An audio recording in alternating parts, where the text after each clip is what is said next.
Marguerite Thomas Williams was born in 1895 in Washington, D.C. She was the youngest of 6 siblings, and during her childhood is when she discovered her love for the natural world. In June 1916, she graduated from her 2-year teaching program at the Washington Normal School. Her high grades earned her a scholarship to Howard University, where she got her bachelor's degree. During her time there, she was a full-time elementary school teacher, and she was also mentored by the prominent African-American biologist Ernest Everett Just. She graduated in 1923 with her bachelor's degree in geology.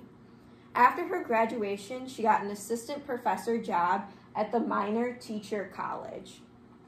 A few years later, she decided she wanted to pursue a master's degree in geology, and she was able to do that and graduated from Columbia University in 1930. After she got her master's, she went back to teaching at Minor College for another 10 years or so. In 1942, Marguerite made history by becoming the first African-American man or woman to earn her PhD in geology. Her dissertation was entitled The History and Erosion of the Anacostia Drainage Basin, and what it explored is what led to the erosion of the Anacostia River that ran through D.C. This was needed because there was little research done at the time, and there was mass flooding in parts of the river, especially in Maryland. What she concluded was that natural erosion and human activities like deforestation or agricultural processes and urbanization accelerated this erosion process. After she graduated, she went back to teaching at Miners College, and she was promoted to full-time professor now that she had her PhD. Most of her life, Marguerite taught geology and social science at universities. She was at Minor Teacher College, and in addition, in the 1940s, she taught at her alma mater, Howard University.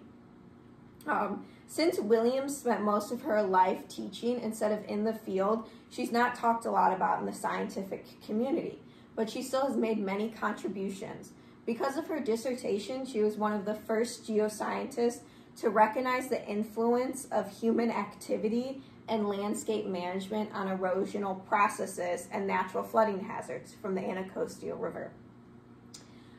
She also was one of the first people to talk about environmental racism.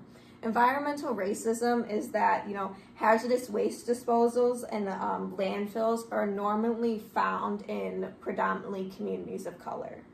And in addition, she paved the way for women and people of color in the geology and science field. First, her being a teacher, a lot of teachers at the time, if they were women, they taught mostly art and English. So her being a geology and a social science teacher opened the door for other women to kind of teach those things and be in those fields. And in addition, like I said, she was the first African-American man or woman to earn her PhD in geology. And this opened the doors for a lot of people of color in the geoscience field. As we see today, there are still disparities of, women and people of color in the geoscience and science community. There was a study done in 2018, and it found that barely 10% of doctorate degrees in geoscientists are awarded to people of color. So even though we still see disparities within, this academia community, Marguerite opened the door for women and people of color. So I believe that's a big reason why she deserves her kudos, and she should be celebrated for kind of the path she paved for many people to come.